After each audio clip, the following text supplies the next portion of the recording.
Hello everybody and welcome to the second Battle of Folliton. Yep, we're doing it again. Griphook Ragnah has ordered 3 hordes of orcs to come through this way and crash against the first Jotunheims again. On the map, I'm sure you'll be able to see that Griphook Ragnah is one of his hordes fled into the forest up here and is not participating. That was the guys who got defeated before, and that was only 1 horde. But now we've got 3, so we've got plenty of reserves, plenty of guys gonna come smashing in.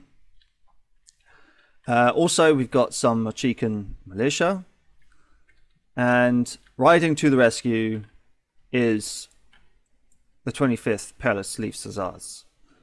Funny enough, after the last battle, the colonel of the first Jotunheims actually had a captain in, I believe it was Company G. I think it was Company G. Must have been Company G. Yeah, Company G. He was the guy who was surrounded around here, fighting for his life. He got promoted to a major. He's also called Leaf, so that might get confusing as it's just like Leaf, Meat Leaf, or Lief. I'm not entirely sure if that's how you pronounce it, but I'm going to call him Leaf. But yeah, this is the setup. We're now on turn 3, and the orcs are smashing in. Griphook Ragnah said he wanted his men to be aggressive. He wants them to take the ground. So we are committing 60% of these 3 hordes to get the job done. What the first Jotunheims and the cavalry coming to the rescue is, we're going to have soon, I know it says Mugzard Mad Chopper, but relax.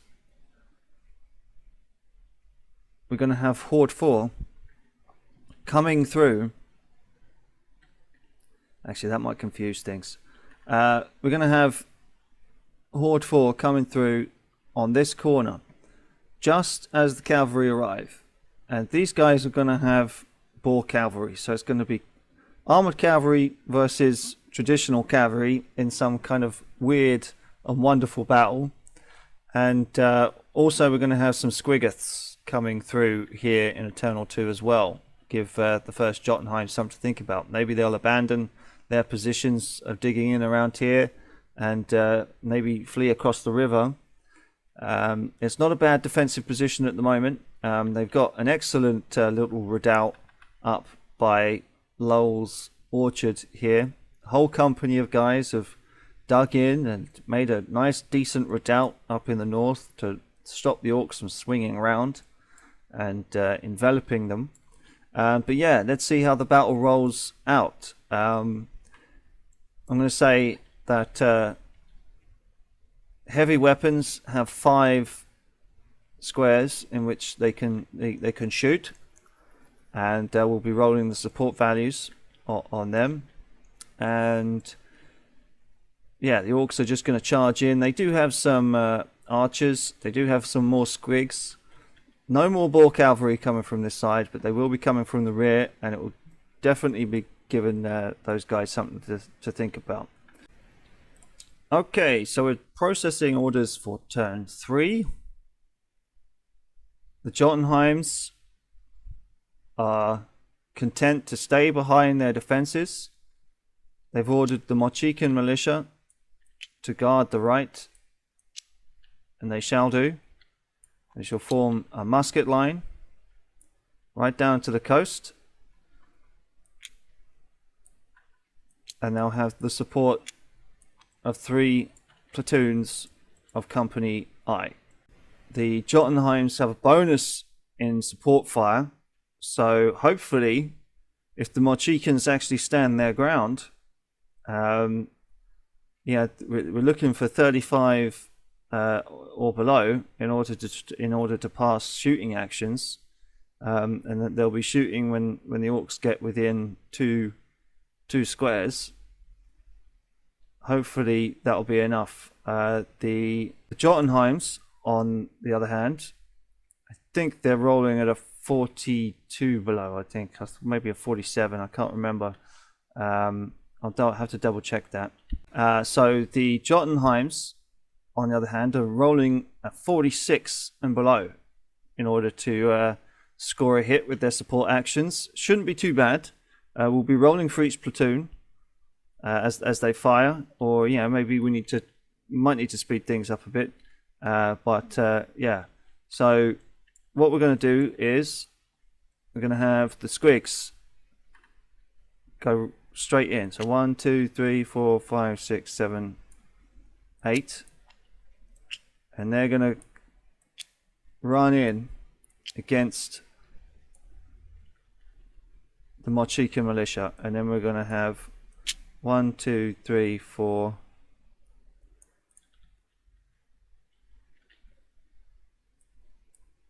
1, 2, 3, 4, 5, 6. They don't want to. Maybe I should put them like that behind there, and we'll have these guys 1, 2, 3, 4, 5, 6. I'm gonna have these guys position themselves here. So you can have 3 waves against Company I by the looks of things, and some more squigs in reserve. And yeah, it's a real wave. It's a real wave of things. And I think these guys are just going to go. These guys are just going to go. They're going to go 1, 2, 3, 4, 5, 6. They're running in. We're going to have some archers there. So put 1, 2. It's not going to reach, but they are probably going to suffer from support fire. And we're going to go 1, 2, 3, 4, 5, 6, 7, 8. So we're going to have the squigs coming in against Company I. They're going to go on 6. 1, 2, 3, 4, 5, 6. And they're going to run in as well. These guys are all told to go 1, 2, 3, 4, 5, 6. Stay in cover. And then 1, 2, 3, 4, 5, 6. And then what we do is we bring in some more guys. As another wave comes in. And then the next wave will be with the Squiggers, and then that's when the Leaf Hussars will arrive. But yeah, these Jotunheims are gonna have to start to panic soon. So yeah, that's it. So we're gonna have to roll.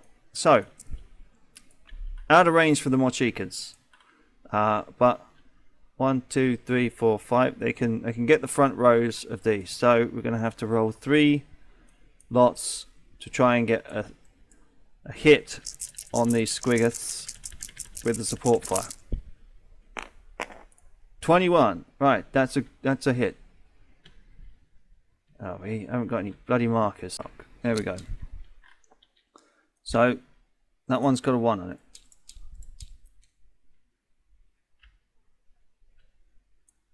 One's got a 1. Okay, so that's a hit with a 1 on it. And 44, that's a second hit. Actually, I mean, the 21, that's 2 degrees of success, so that's a 91. Okay, well that's, I'm going to say that's a wipeout for those squigs, as that's 3 levels of success. We only gave 3 health to those squigs. I'm going to have these 2 fire on these squigs as supports. That's a 25. Again, that's 2 hits on that. 2 levels of success coming in from them. But I think, yeah, this one would fire the support value. These guys would fire against them. So that's 2 supports as they come in and 3 fires. Okay, let's have a look. Their range combat is a 48. So we're going to have supports 46, 65, that's a miss, and 30. So that is a success by 1 degree. Oops. Oh, for fuck's sake.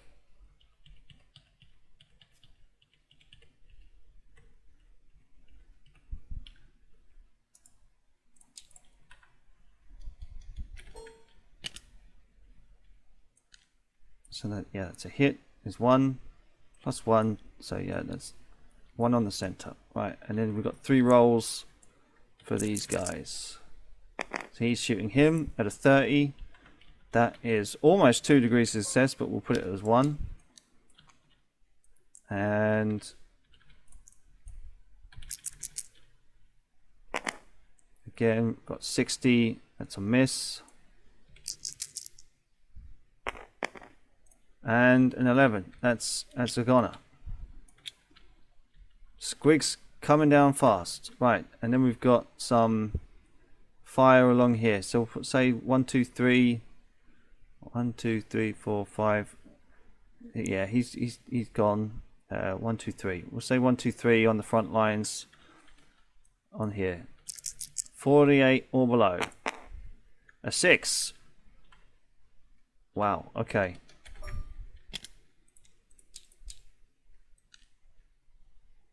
So that's hit on him to him. 43, that's 1 hit.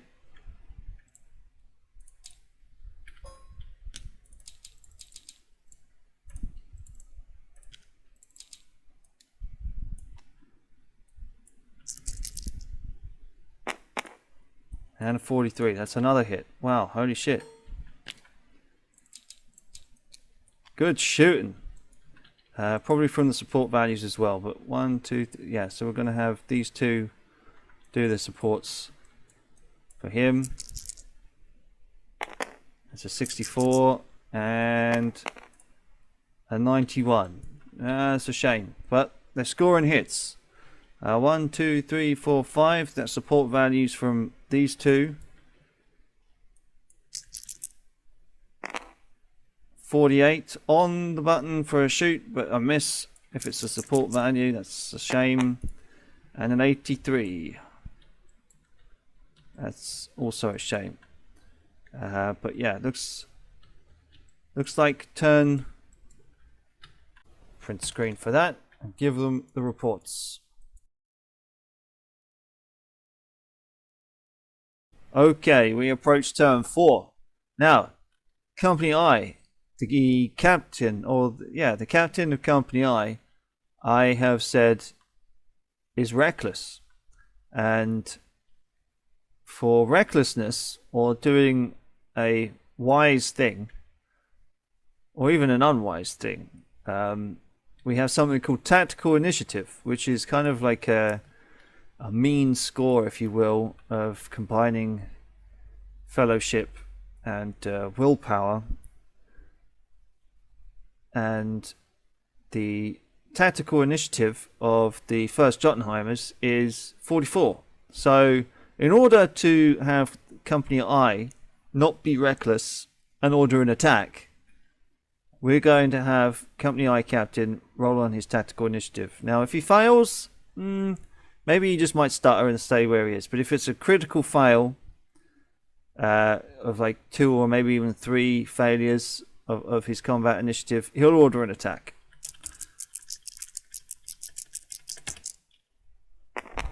A 75. So that's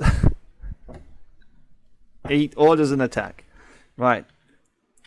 Okay, so what we're going to have is the squigs coming up to here. We're going to have to narrative this. And he's ordered the Motch'Ikan militia to attack. So, boom, in you go.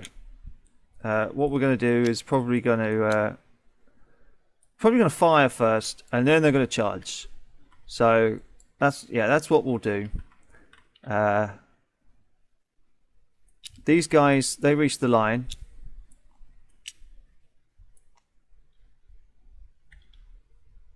Yeah, we'll do it sector by sector. So for narrative purposes, we say they get halfway, receive the volley from the Motch'Ikan militia. He's out of range, so he won't. But these guys will. They need a 35 or below to score a hit. It's a 91. These guys again. 69. And these guys. 62. Terrible shots. And a 23. So that's a hit for them. They're out. So now we do the supporting fire. 26. Nice. So that's a hit plus another one on him.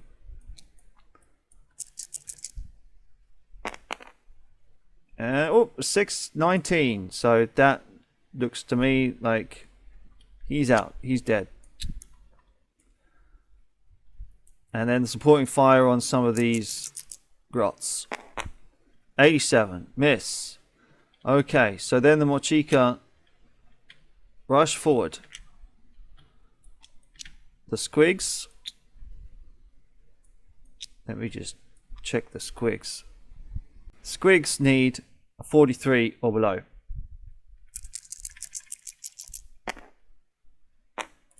Oh, bingo. Alright, so that is a hit on these guys.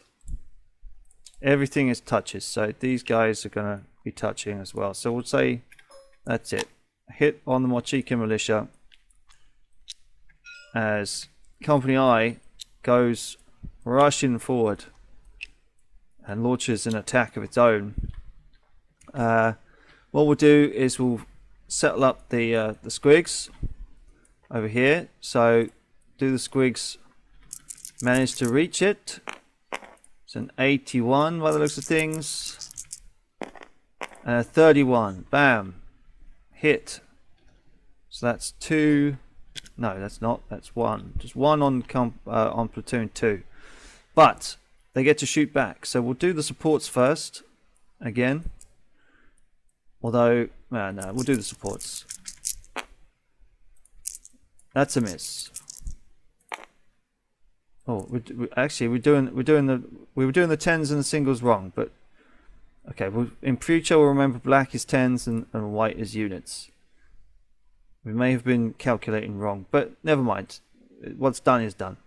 83. So that's another miss. So what is?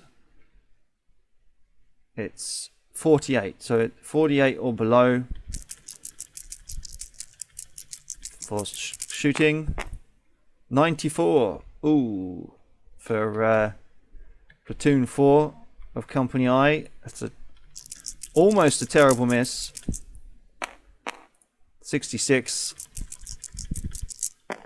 and a 51. Shooting's terrible, but he's launched a counter-attack and now it's close combat.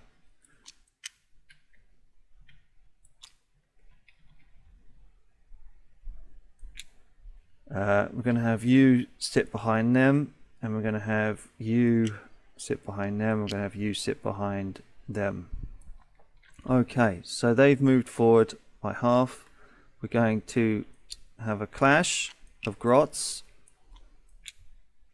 who come in against these guys.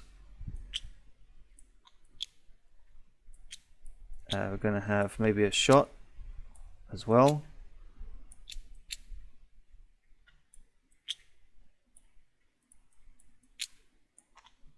Okie dokie, so the archers. 56, that's a miss. Okay, the grots. 43 or below for the grots.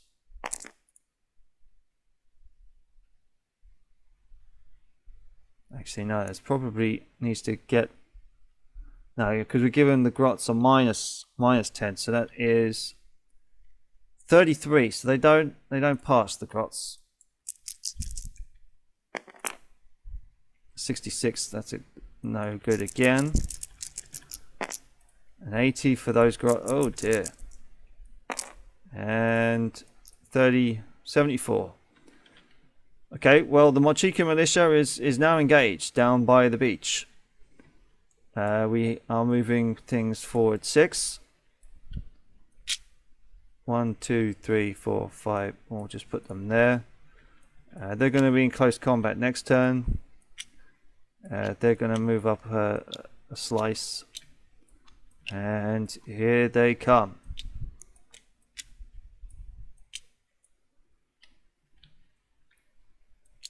Squigs are going to have to try and find a way in.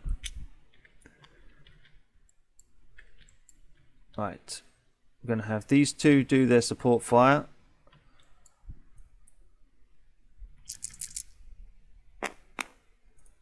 $50, no good. 78, no good again.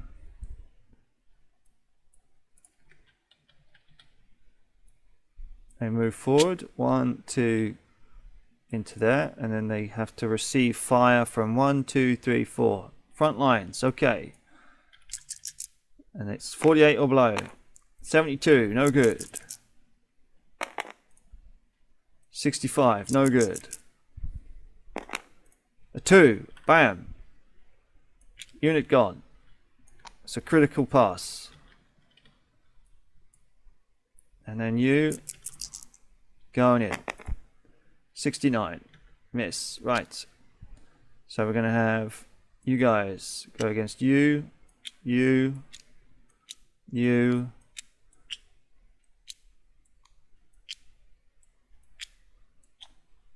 and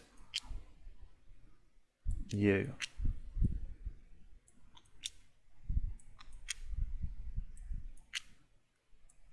Notice how the knobs are always going to be at the back because they're quite slow. I'm going to have you guys coming in. 1, 2, 3, 4. Okay, so then we're going to have 5, 6. Okay, so we're going to have to widen the line ever so slightly. And going to have you go on maybe another 3 as you're kind of forced to make your way around. These can move up 6. 1, 2, 3, 4, 5, 6. And then these guys as well. 1, 2, 3, 4, 5, 6. These guys as well. 1, 2, 3, 4, 5, 6. And then everybody else. 1, 2, 3, 4, 5, 6. 1, 2, 3, 4, 5, 6. My goodness. What absolute chaos. Okay, so now we're doing the close combats for the grots.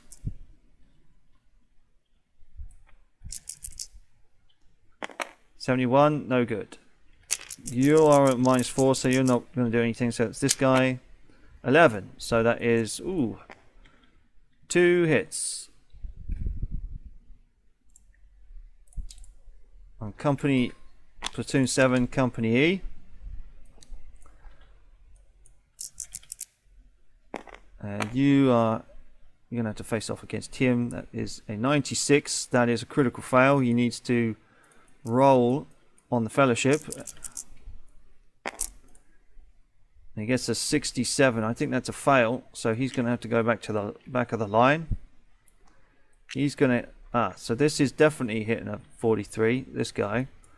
On... I'm going to say platoon 2 of company E. 64. No good. And then we've got 1, 2, 3, 4 with 4 supports. So we'll roll for the supports first. No hit. No hit. 93. No hit. And for the last one, 28. So that is almost 2 degrees. We'll give them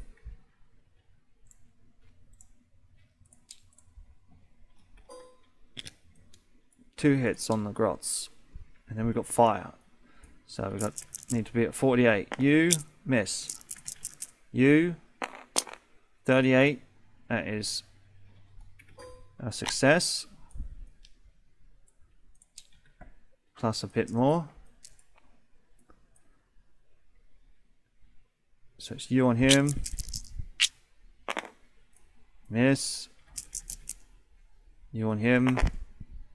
Miss. Okay. Well, it's going to be a slugfest again. It's just lots of close combat. I think the Jotunheims won't live to see the day. We're going to have to take a screenshot and deliver the news for turn 5. What we will say is we're giving the Leaf Cesars tank company a choice. So turn 1, we told them that there were sheep on the road. They said run them down. Turn 2, we said that they spotted orcs, on their trajectory coming in on the map. Only about 100 or so, maybe a scouting party. They shot them off, slowed them down a bit. It would have slowed them down had they not said that they were going to keep on going. It did affect their rate of fire.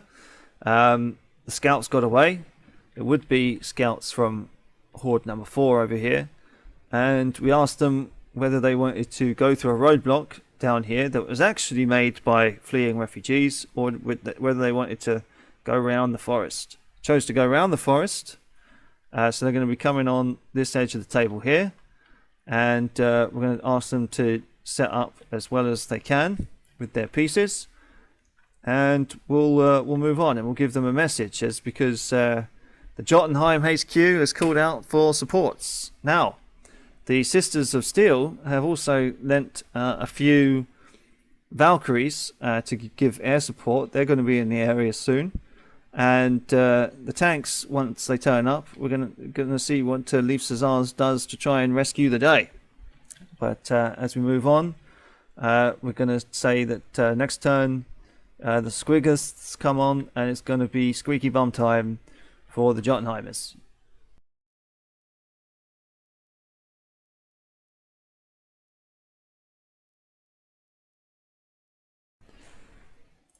We are now at turn 6 as the orcs smash into the front lines. The Motch'Ikans are getting a little bit beaten up, has to be said, but they have killed a couple of squigs, and they're just facing off the front of the Gretchens now, but they look like they are probably going to break. However, the first Jotunheim colonel has sent his major down to the south to see if he can organise a better defence. He's been told that the Company I failed their tactical initiative check, and the captain of Company I has launched a counterattack. Sometimes that happens in war, sometimes you'd say to someone, hold your position, and they think better of it, and they push forward anyway. So that's the situation that we've got the first Jotunheims in at the moment. Quite an early breakthrough for the orcs, it has to be said, straight into the centre of the line. Over here, the orcs are hitting the centre of the line rather well. They've broken through in 2 places, primarily because of these guys rolling in their 90s, in their high 90s. I think it was a 99 and a 97 each.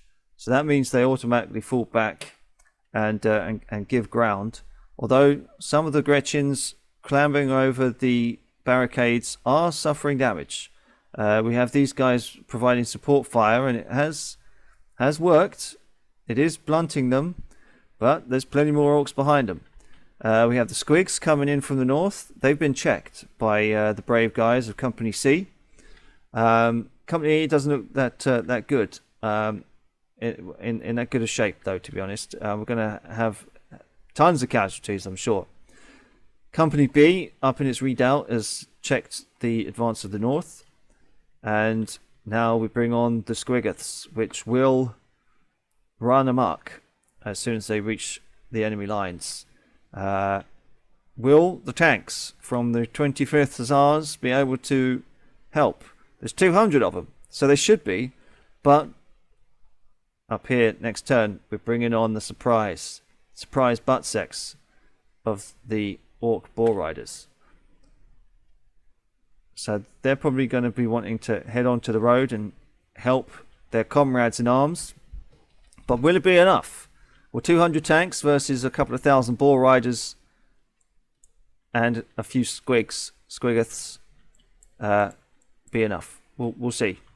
But it remains to be seen if the Jotunheimers will be able to hold things off. We've got these guys coming on, and then we've got another wave behind them. So it's probably a goodbye for the Jotunheimers, it has to be said. But maybe not. Maybe a few hundred will live. Time will only tell as we go in to turn 7.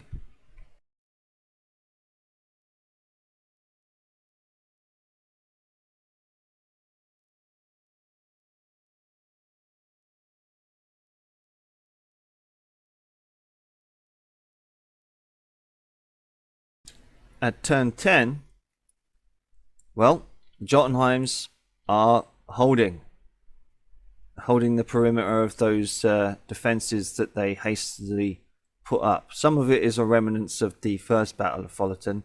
Down here, we had a Squiggoth come marching in. They killed one. However, the second is taking quite a few hits. That has to be said. He's probably going to drop next turn, but he's managed to smash his way in. And even though these Motch'Ikan militia is still holding, the weight of numbers is really starting to show. The colonel ordered his major to form a better defensive line, maybe make it a bit smaller. Some platoons look like they're lost. This guy's surrounded, for example. It's not very good. And the colonel himself got out of the mill here, marched down and plugged a hole in the line. In the last video, Company E were suffering quite a bit as Gretchins and boys stormed the ramparts and pushed through. But as he's out in the field now, some of these guys get a wee little bonus. The northern sector of the line is holding pretty strong actually. They're doing very well. But Company B up in the Orchard Redoubt, as we're going to call it now, up in Lowell's Orchard, is being ever so slightly overrun, has to be said. But we've got the 25th Hussars coming in like the cavalry does and to save the day. Now he has asked Company A, I'll draw it on the map for you.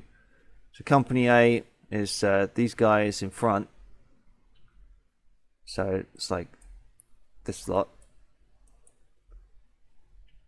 to swing north and help out the redoubt. Now some of it will obviously have to give a bit of a helping hand to the Jotunheims, and he's ordered Company G to engage targets as it sees fit. Now over here we've got at the front a load of boar riders and some squigs. I think those squigs will probably take out a couple of tanks, and then maybe the 25th Hussars will probably try and order for infantry support from these militia, but they've been actually ordered by the colonel over here to help out with the redoubt. Now some of them are helping a little bit. You know, they scored a couple of hits against those archers, for example, but they're about to get smashed by Gretchins. And yeah, I mean, obviously these tanks were built to do a lot of damage, and they've certainly, as they've arrived in their positions so far, they've definitely helped out fighting on the flanks. But I think there's a chance that they're going to get overrun. And I think in maybe 4 or 5 turns, I might say to the colonels, well, you either die or you get evacuated by some of the air support that's trying to come in. The air support did actually help to take down this squig and definitely damaged that one as well. But then you've got this one. And I was thinking, well, I've made this river impassable for a reason, you know, especially against tanks and infantry and stuff. But squigs can be pretty big, and I'm wondering if it's going to ford the river, but it's not. We just kind of, you know, the orders were to send it to the redoubt, and I was thinking, I think that river is just a bit too deep, even here to send it over the river. So it's just swinging round, and it's probably going to get to the front here at some point. It's probably going to plough through this lot, do a bit of damage to them as it does, and maybe it will break break the Company C here. But yeah, we'll have to await what happens. Orcs, funnily enough, still do have reserves. I don't think they'll need them. These guys have got two of these guys left. I mean, it's a big horde. You know, it's supposed to be scary, and it's not like they have to hold till death. But I mean, some of the players, they're playing Imperial colonels very well. Has to be said. They want to die for the Emperor. That's their jam. But yeah, we'll see you as the battle develops in a turn or two.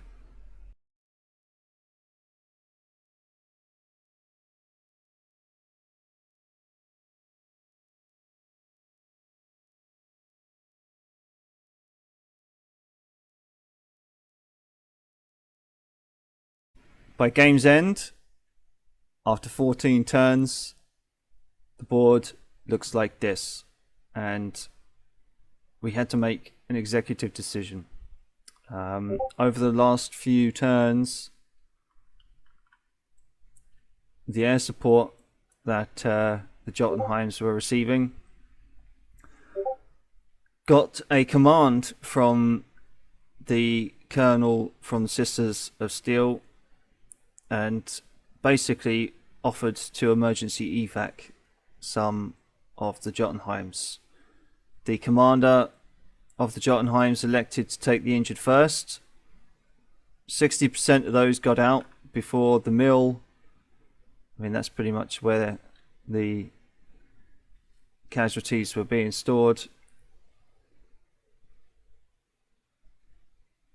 60% of them got out before the orcs overran that position. Unfortunately, we've had to call the game here as the line has broken all the way through, and we've had to say a narrative that all these platoons here fought a rear guard action as the tanks got overrun, as did the orchard, and this is what makes it out. They kind of rendezvous here as best as they can, and then they skedaddle.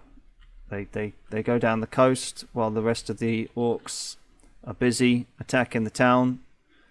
They might shoot their way out a little bit, but they can't stay, so they're off. They're off back down the road to either Causewatton or Cornmouth, I think, is the next town. But yeah, it was a good fight in the end, but weight of numbers. The orcs just had too many, and they really brought it to bear on this one. Obviously, they'll suffer their own casualties. We'll have to take off a few pips for them as well. I mean, it was pretty much carnage. It has to be said, but yeah, it was really starting to show. And you know, I've kept these blocks here to say, you know, how many of each horde has used their groups, and this is what's still in the area. I mean, you imagine just a whole wave of orcs, and we couldn't stay here for hours just rolling. This game was a play by post, and it did take about 36 hours from start to finish, and we got 14 turns done. So I mean, respectable.